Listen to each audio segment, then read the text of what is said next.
हाय अस्सलाम वालेकुम, my name is Khurram Malik. और आज सुबह सुबह एक बहुत इम्पोर्टेंट टॉपिक पे बात करना चाह रहा था। और उसके लिए वीडियो बनानी बहुत ज़रूरी थी ताकि बहुत सारे लोग जिनके माइंड में क्वेश्चन आ रहा है उसको मैं क्लियर करना चाह रहा था। तो आज सुबह सुबह ना हमारे एक व्हाट्सएप ग्रुप में एक भाई ने कमेंट किया और उन्होंने कहा कि मैं 3 साल से इस डिस्पैचिंग इंडस्ट्री में मौजूद हूँ। और मैंने 3 साल पहले जो बिज़नेस देखा था और अब मैं बहुत ज़्यादा सैचुरेटेड होता देख रहा हूँ। और आने वाले दिन जो है मुझे और ज़्यादा इसके मुश्किल नज़र आ रहे हैं। तो पता नहीं आगे क्या हालात होंगे और क्या नहीं होंगे। तो उसका आंसर ना एक मेरे बहुत अच्छे भाई हैं, उन्होंने बड़े अच्छे तरीके से दिया। और बल्कि मेरे दिल की सारी बात उन्होंने की। और first of all thanks to him, his name is Adnan Adnan भाई। अदनान भाई, थैंक यू, आपने बहुत अच्छा रिप्लाई किया और फैक्ट्स एंड फिगर पे आपने बात की जो कि मुझे बहुत अच्छी लगी। तो मैं हमेशा सब लोगों को कहता हूँ कि परसेप्शन मत बनाएं, फैक्ट्स एंड फिगर्स को देखा करें कि इस टाइम मार्केट के डायनामिक्स क्या हैं और फैक्ट्स क्या हैं। तो उसमें ये है कि मेन क्वेश्चन ये था कि what is the future of this dispatch industry. तो उस पे बात करना बहुत ज़रूरी है।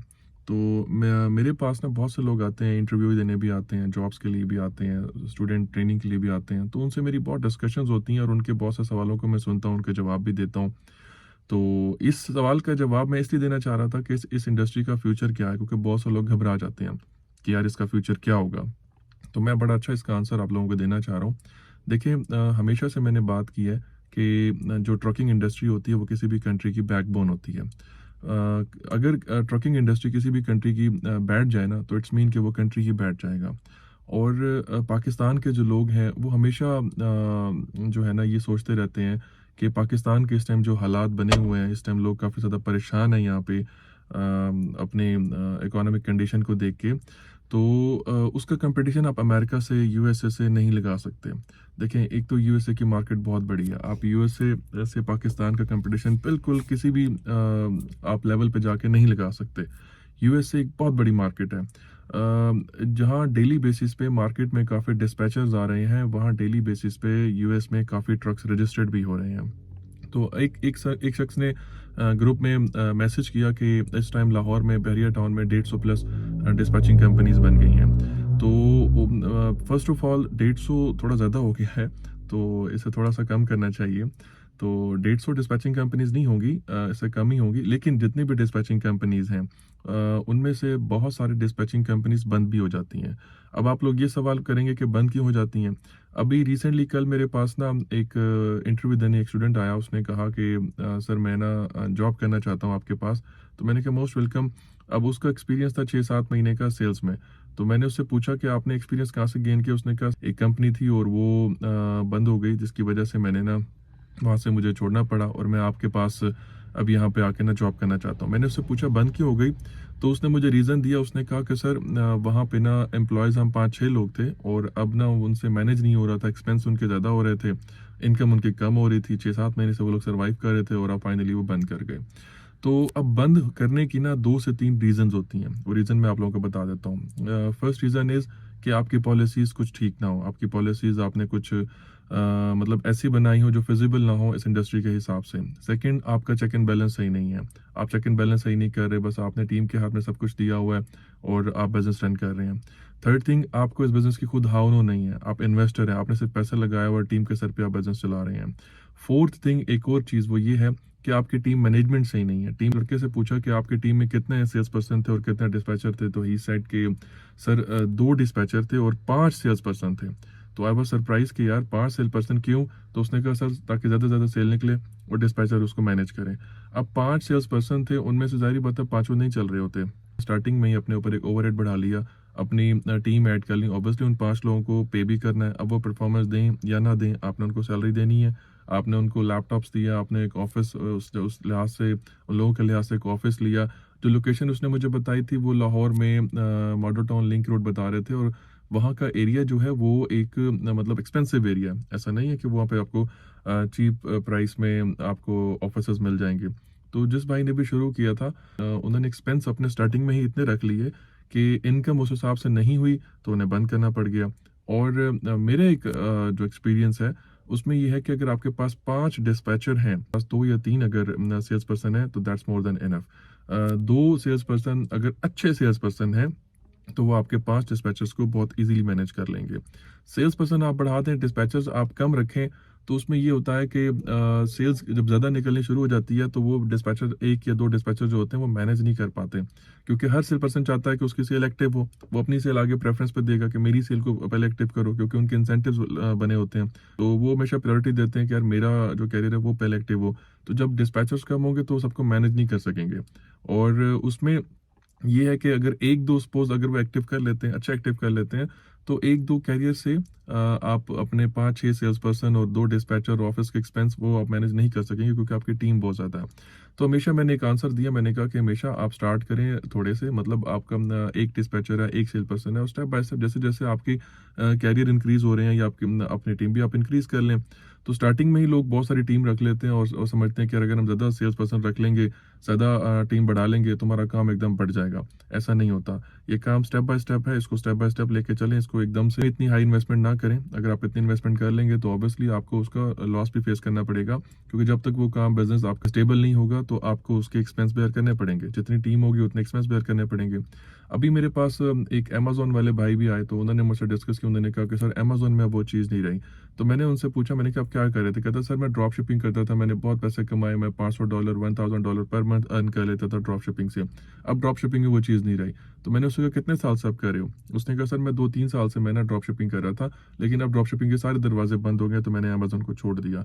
तो मैंने उससे कहा ड्रॉप शिपिंग करते-करते आपको इतना एक्सपीरियंस हो गया, आपको अमेज़न का इतना एक्सपीरियंस हो गया, आपको सेलिंग रीसेलिंग का इतना एक्सपीरियंस हो गया, आपके सामने काफ़ी चीज़ें क्लियर हो गई होंगी अमेज़न की, कि अमेज़न पे काम कैसे करते हैं और आपने माशाल्लाह इतना कमाया भी है, जैसा कि आप बता रहे हैं कि $500 $1000 जो है आपने ईज़िली आप अर्न कर लेते थे।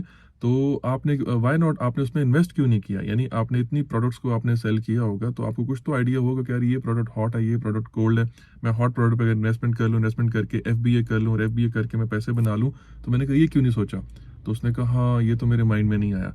बताने का मकसद है कि वक़्त के साथ-साथ आपको अपने बिज़नेस को थोड़ा चेंज करना पड़ता है। आप एक बिज़नेस को लेकर परमानेंट नहीं चल सकते। आज से अगर हम कुछ साल पीछे चले जाते हैं, तो पुराना जो एजुकेशन सिस्टम था और आज का जो एजुकेशन सिस्टम है, वो कितना चेंज हो गया। जो स्कूल्स, जो एजुकेशन इंस्टीट्यूट आप कह लें कि उन्होंने खुद को इम्प्रूव नहीं किया, वक़्त के साथ अपडेट नहीं किया, तो वो आज सर्वाइव नहीं कर सके, वो बंद हो गए। मैं खुद जिस स्कूल में पढ़ता था बचपन में, तो वो स्कूल 30 इयर्स वो सर्वाइव करता, लेकिन आखिरकार 2 साल बाद में 2 साल पहले सॉरी, जब मैं वापस अपने होम टाउन गया, वहाँ जाके देखा तो वो स्कूल बंद हो चुका था और वहाँ पे मार्केट कोई प्लाज़ा टाइप बन रहा था। तो उन्होंने खुद को अपडेट नहीं किया। तो बताने का मकसद है कि वक़्त के साथ-साथ अपने बिज़नेस को अपडेट करें। अपने से डिस्पैचिंग इंडस्ट्री की बात करें, तो 3 साल पहले जो एक वक़्त था, ऑब्वियसली वो बहुत अच्छा वक़्त था। उस टाइम जो लोग थे वो बड़े ईज़िली लोड्स अपने कवर कर रहे थे, उनकी मतलब अर्निंग्स भी अच्छी थी, उनका कॉम्पिटिशन नहीं था। लेकिन देखिए कॉम्पिटिशन जो है ना, वो हर बिज़नेस में होता है। पाकिस्तान में अगर आप देखें, जितने बिज़नेस हैं, कोई बिज़नेस मुझे ऐसा बता दें जिसमें कॉम्पिटिशन नहीं है। मेरे एक एक्सपीरियंस हुआ था आज से कुछ 10-12 साल पहले, मैंने कुछ पोल्ट्री का बिज़नेस किया था। मैंने उसमें लाइक जो आजकल कंट्रोल शेड्स बनते हैं, तो मैंने भी इस तरह का एक सेमी कंट्रोल शेड बनाया था और मैंने 2 साल ऑलमोस्ट चलाया और उसके बाद मैंने एक लॉस फेस किया और मैंने वो बिज़नेस बंद कर दिया। लेकिन उस टाइम जो मेरे कुछ कोलीग्स, मेरे कुछ दोस्त थे जो पोल्ट्री का काम कर रहे थे, तो वो करते रहे काम। उन्होंने काम को नहीं छोड़ा, उन्होंने तरीके से किया, उन्होंने स्लो एंड स्टेडी किया। मैं बहुत जल्दी में कर रहा था और उस टाइम मुझे इतना एक्सपीरियंस नहीं था। एक्सपीरियंस ना होने की वजह से मैंने एक अच्छा खासा लॉस फेस किया और वो बिज़नेस मैंने बंद कर दिया। तो बताने का मकसद ये है कि आज भी देखें पाकिस्तान में पोल्ट्री चल रही है, पोल्ट्री का बिज़नेस चल रहा है, कंट्रोल शेड्स चल रहे हैं, मार्केट में चिकन डेली बेसिस पे आ रहा है, डेली बेसिस पे सेल हो रहा है। आखिर कहीं न कहीं तो इनकी प्रोडक्शन हो रही है ना। मकसद ये है कि जब कभी टफ टाइम आता है ना बिज़नेस में, तो उसमें बहुत से लोग जो नॉन एक्सपीरियंस्ड होते हैं, जो शॉर्टकट ढूँढते हैं, जो इन्वेस्टर्स होते हैं, जो स्कैमर्स होते हैं, जो ओवर द नाइट सक्सेस चाहते हैं, वो सारे निकल जाते हैं। वो सब निकल जाते हैं, वॉश हो जाते हैं और जो काम करने वाले लोग होते हैं ना, सिर्फ़ वो काम करने वाले लोग रह जाते हैं। अगर आप अमेरिकन इंडस्ट्री की बात करें, तो अमेरिकन इंडस्ट्री बहुत बड़ी इंडस्ट्री है। उसके अंदर जिस स्पीड से ट्रक्स डेली बेसिस पे रजिस्टर हो रहे हैं, अगर आप गूगल पे जाके सर्च आउट करें, तो आपको आइडिया हो जाएगा कि डेली बेसिस पे कितने हज़ारों ट्रक्स रजिस्टर हो रहे हैं। यूएस की मार्केट में 168 मिलियन प्लस ट्रक्स जो हैं वो रजिस्टर्ड हैं। लेकिन अगर हम उनकी एमसीज़ को देखें, तो 15-16 लाख एमसीज़ जो हैं वो मौजूद हैं मतलब आपको मिल जाएंगी सेफर वेब से। तो लेकिन एक एक एमसी के अंडर कितने कितने ट्रक्स चल रहे होते हैं। अगर आप किसी एमसी को सर्च करें तो उसके पावर यूनिट किसी के 50 लिखे हैं, किसी के 10 लिखे हैं, किसी के 5 लिखे हैं। तो इट मीन्स कि काफ़ी सारे ट्रक्स मौजूद है ना। हम चलो सारी बातों को एक साइड पे रख लेते हैं। हम ये बात करते हैं कि अगर मार्केट में 2 मिलियन प्लस कैरियर्स मौजूद हैं, यूएस की मार्केट में 2 मिलियन प्लस कैरियर्स मौजूद हैं, तो क्या आप 2 मिलियन को आप अकेले चला सकते हो? क्या आप 2 मिलियन को अकेले मैनेज कर सकते हो? नहीं कर सकते। देखें, मेरा टारगेट खुद भी जो है वो 2 मिलियन का तो नहीं है, क्योंकि 2 मिलियन ऑब्वियसली मैं मैनेज नहीं कर सकता। सारा समंदर कोई भी नहीं पी सकता। अगर मैं 2 मिलियन में से सिर्फ 1%, 2%, मैं लाइक मतलब बहुत बड़ी अमाउंट बता रहा हूँ, 1%, 2% भी अगर अचीव कर लूँ ना, तो ये मेरा बहुत बड़ा टारगेट होगा, बहुत बड़ा टारगेट होगा। क्योंकि इसका 1%, 2% भी बहुत ज़्यादा बन जाएगा। लेकिन अगर मैं 0.01% भी रखूँ ना, मेरा टारगेट है कि अगर यार मैं 200, 400, 500 कैरियर भी इसमें से ग्रैब कर लेता हूँ, तो ये मेरा बहुत बड़ा टारगेट होगा। तो क्या आपको नहीं लगता कि आप 2 मिलियन में से आप 200, 300, 400 कैरियर भी ग्रैब नहीं कर सकते? ऐसी कंपनीज हैं जो 200, 400, 500 कैरियर चला रही हैं, और जो कि बड़े ह्यूज लेवल पे काम कर रही हैं। उनके पास बहुत बड़ी टीम है और बहुत एक्सपीरियंस टीम है, और इस्लामाबाद में, लाहौर में। लेकिन छोटी छोटी डिस्पैचिंग कंपनीज आती हैं, उनसे डरने की ज़रूरत नहीं है, क्योंकि अगर वो एक्सपीरियंस्ड होंगे या अगर वो उन्होंने कुछ अच्छा सीखा होगा काम, तो वो काम कर लेंगे, अपना शेयर खुद ही ले लेंगे। लेकिन बहुत सारी डिस्पैचिंग कंपनीज मार्केट में आती हैं जो कि इन्वेस्टर होते हैं, नॉन एक्सपीरियंस होते हैं, और वो सिर्फ पैसा लगाते हैं, टीम हायर करते हैं, और फिर वो 2-4 महीने के बाद अपना टाइम ज़ाया करके चले जाते हैं। तो बल्कि पैसे भी ज़ाया करके चले जाते हैं। तो हमेशा से मैं एक बात करता हूँ कि डरने और घबराने की ज़रूरत नहीं है। कंपटीशन हर काम में होता है। आप पाकिस्तान में कोई काम उठा के देख लें, अगर आप किसी टेक्सटाइल ओनर को उठाएंगे ना, मिल ओनर को उठाएंगे, वो भी कहेगा कि हाँ जी, मेरे काम में बहुत कंपटीशन है। आप किसी ग्रोसरी स्टोर वाले को उठा लें, हर गली के नुक्कड़ पे ग्रोसरी स्टोर बना हुआ है, तो क्या सारे स्टोर नहीं चल रहे?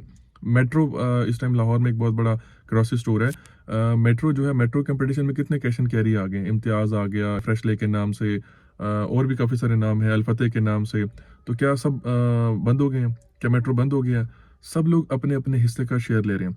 एक चीज़ अपने माइंड में डाल लें, वो ये है कि ट्रकिंग इंडस्ट्री किसी भी कंट्री की बैकबोन होती है। अगर आप ट्रकिंग इंडस्ट्री को बंद होने का सोच रहे हैं, अगर आप ये सोच रहे हैं कि आने वाले दिनों में ट्रकिंग इंडस्ट्री में आपको फ़ायदा नहीं होगा, तो एक चीज़ सोच लें, आप सोच रहे हैं कि शायद अमेरिका बंद हो जाए, जो कि पॉसिबल नहीं है अभी।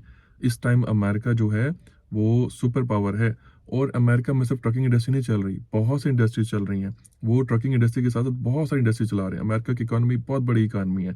अगर हमारे मुल्क में महंगाई हो रही है, तो साथ-साथ जो है डॉलर के प्राइस भी अप जा रहे हैं। तो हम कहीं न कहीं हम लोग मैनेज कर लेते हैं चीज़ों को। तो उसमें ये है कि बहुत से लोग घबरा जाते हैं, परेशान ना हो, सर्विसेज़ को ईमानदारी के साथ करते रहें। बाकी रिस्क देना अल्लाह की ज़ात में है, और सारा समंदर ना आप पी सकते हैं, ना मैं पी सकता हूँ, ना कोई भी डिस्पैचिंग कंपनी नहीं पी सकती। इस टाइम पाकिस्तान जितनी बड़ी डिस्पैचिंग कंपनीज़ चल रही होंगी ना, ऑब्वियसली वो भी कोई 2 मिलियन तो नहीं चला रहे, 1 मिलियन भी नहीं चला रहे, 400, 500, 700, 1000 कैरियर चला रहे होंगे। ये 1000 भी बहुत बड़ा फिगर है अगर आप मैनेज कर जाते हैं। तो परेशान ना हो, अपने काम में लगे रहें। जो शॉर्टकट वाले लोग होंगे, जो लोग स्कैमर्स होंगे, जो लोग इन्वेस्टर्स होंगे, उनको प्रॉब्लम आएगी, वो निकल जाएँगे। लेकिन जो लोग मेहनत मेहनत कर रहे हैं, काम कर रहे हैं, और ईमानदारी के साथ काम कर रहे हैं, तो वो लगे रहें, वो काम इंशाल्लाह आपका आगे बढ़ता रहेगा।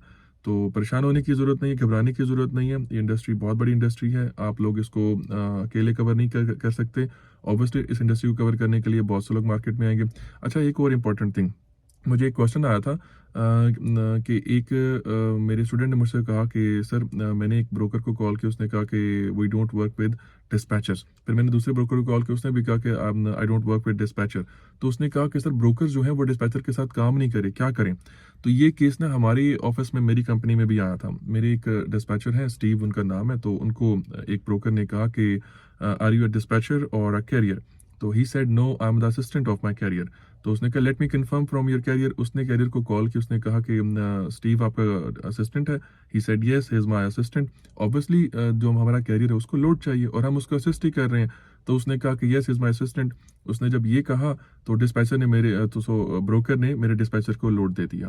तो जब कभी कोई ब्रोकर आपको ये कहता है ना कि आर यू डिस्पैचर और यू आर कैरियर, तो आप कह सकते हैं कि I am the assistant of my carrier. Carrier को लोड चाहिए, आप अगर अच्छा लोड प्रोवाइड करें, वो काम करेगा आपके साथ। तो परेशान होने की ज़रूरत नहीं इस मामले में। और एक और मैटर भी मेरे सामने आया था, वो ये आया कि कैरियर आपकी इनवॉइस पे नहीं करता। मतलब कि कुछ डिस्पैचर्स ने सर्विसेज दी और कैरियर ने उनको इनवॉइस पे नहीं की। तो उनके लिए मेरा एक आंसर है कि फ़र्स्ट ऑफ़ ऑल अपने करियर के साथ मेस्ड अप ना हो, क्योंकि लास्ट जो भी एक सीन हुआ, एक फ़ीमेल है, उन्होंने अपने करियर को लोड दिया और 2 वीक्स के बाद ना वो उसने इनवॉइस पे नहीं की, तो वो उनसे ना फ़ोन पे और मैसेजिंग पे और ईमेल पे उन्हें मतलब एक नाराज़ होने लगे, गुस्सा करने लगी और उनको उल्टे-सीधे मैसेजेस करने शुरू कर दिए कैरियर को कि मेरी इनवॉइस पे करो। ऑब्वियसली मतलब एक वो परेशान हो गई थी। तो मैंने उनको ये कहा, मैंने कहा कभी भी करियर के साथ मेस्ड अप होके अपने पैसे आप रिकवर नहीं कर सकते। ये सीन, ये एक्सपीरियंस भी हमारी कंपनी में हो चुका है। हमारा एक कैरियर था, वो उसने लोड लिया, 1 हफ्ता लोड लिया, उसने पे नहीं किया, दूसरा हफ्ता लोड लिया, उसने पे नहीं किया। हम उसकी इनवॉइस उसको सेंड करते जा रहे थे। एवरी वीक उसकी इनवॉइस को अपडेट करके हम उसे सेंड करते जा रहे थे कि उसके पैसे बढ़ते जा रहे हैं। तो थर्ड वीक में ना मेरा डिस्पैचर खामोशी से उसको लोड देता जा रहा था। मैंने डिस्पैचर को कहा कि आपने कैरियर से कोई बहस नहीं करनी, कोई लड़ाई नहीं करनी, आप इसको लोड देते जाओ। जो कैरियर आपको इनवॉइस पे नहीं कर रहा होता ना, तो फर्स्ट ऑफ ऑल तो आप उसको लोड देते जाएँ। एक तो आपकी प्रैक्टिस हो रही है। देखें, आपको प्रैक्टिस करने के लिए भी कोई कैरियर चाहिए होता है कि आप जब नए डिस्पैचर होते हैं और आपको प्रैक्टिस के लिए कैरियर नहीं मिल रहा होता, यानी आप एक ऐसे ही डमी प्रैक्टिस कर रहे होते हैं, आप ब्रोकर को कॉल कर रहे होते हैं और उसे लोड कंफर्म करके बाद में कहते हैं let me confirm to my driver, और फिर उसके बाद आप कॉल ड्रॉप कर देते हैं। तो आपको कैरियर चाहिए होता है ना, आप उसे उसके जो जो कैरियर आपको इनवॉइस पे नहीं कर रहा, एक तो आप उस पे प्रैक्टिस करते रहो, उसको लोड देते रहो, उसको अच्छे लोड देते जाओ, साथ-साथ उसको सॉफ्ट रिमाइंडर देते जाओ कि काइंडली पे माय इनवॉइस। और उसमें मंथ एंड पे आके मेरे डिस्पैचर ने हमारे कैरियर को कहा कि मेरी जो सैलरी है वो आपकी इनवॉइस की वजह से होल्ड हो गई है। तो काइंडली इट्स अ रिक्वेस्ट, मैंने पूरा महीना बड़े लॉयल होकर आपके साथ काम किया और आपको बड़े अच्छे लोड्स प्रोवाइड किए हैं, तो काइंडली मेरी इनवॉइस पे कर दो। तो उससे कैरियर ने जब देखा कि यार पूरा महीना इसने मुझे सपोर्ट किया, पूरा महीने से मुझे बड़े अच्छे लोड दिए और तंग भी नहीं किया इसने, तो उसने बड़े सिंपल वर्ड्स में आंसर दिया। उसने कहा कि okay, I will pay your invoice. अब उसकी इनवॉइस पूरे महीने में 3 वीक्स की जो इनवॉइस थी वो काफ़ी ज़्यादा हो चुकी थी। तो उसने कहा इसको पार्शियल कर दो, 2 इनवॉइसेस बना दो, मैं एक अभी पे कर दूँगा, एक मैं आपको नेक्स्ट वीक पे कर दूँगा। तो हमने उसको पार्शियल किया, एक इनवॉइस हमें फौरी मिल गई और जो नेक्स्ट इनवॉइस थी वो उसने वाक़ई आफ्टर वीक हमें पे कर दी। तो आप अपनी परफॉर्मेंस से, अपने काम से उस कैरियर को कायल कर सकते हैं और वो आपकी इनवॉइस पे करेगा आपको। तो उससे लड़ के, झगड़ा करके, उसको थ्रेटनिंग ईमेल करके या कुछ भी उल्टी-सीधी बात करके अपना करियर वेस्ट मत करें। उसको प्रैक्टिस के लिए रख लें। अगर आपके पास कोई नया डिस्पैचर टीम में ऐड हो रहा है, तो वो करियर उसको दे दें। उसे कहो चलाओ भाई, इसके ऊपर अपने हैंड्स ऑन प्रैक्टिस करो। इसको सर्विसेज़ दो, इसको अच्छे लोड्स दो, इसको लोड्स प्रोवाइड करो और साथ-साथ उसको सॉफ्ट रिमाइंडर भी देते जाएँ कि वो आपकी इनवॉइस पे करे। तो जब वो देखेगा कि आप उसके लिए अच्छा काम कर रहे हैं, तो आपको पे भी करेगा। तो बहुत रेयर केस हुए हैं, मतलब मेरे साथ अब मुझे अल्लाह का शुक्र है 2 साल होने वाले हैं। तो बहुत रेयर केस हुआ है कि जहाँ पे आके किसी ने मेरी इनवॉइस पे नहीं की। शायद मेरे ख्याल से अगर मेरे जितने भी कैरियर्स आएँगे, परसेंटेज में बात करूँ तो 90% लोगों ने मेरी इनवॉइस पे की है। 10% लोगों ने तंग किया और 10% लोग आपको हर जगह मिलते हैं। आप ये नहीं सोच सकते मुस्लिम होके हम लोग स्कैमर्स कर लेते हैं यहाँ पर, तो वो अगर नॉन मुस्लिम है तो वो भी कर सकते हैं। लेकिन ये है कि परेशान होने की ज़रूरत नहीं है। इस इंडस्ट्री में बहुत स्पेस है। कैरियर के साथ किसी किस्म की मिसबिहेव करने की ज़रूरत नहीं है। आप आराम से चलें, पोलाइटली चलें, आपके सारे काम हो जाएँगे, इनवॉइसेज़ भी क्लियर हो जाएँगी और वक़्त के साथ-साथ बिज़नेस इम्प्रूव करें, अपडेट करें। बिज़नेस अपडेट होता रहता है, तो अपडेट होने से परेशान और घबराने की ज़रूरत नहीं है, बल्कि उस अपडेट को अडॉप्ट करें। अडॉप्ट करके अपने बिज़नेस को इम्प्रूव करें। बाकी best of luck, take care, see you in the next video, अल्लाह हाफ़िज़।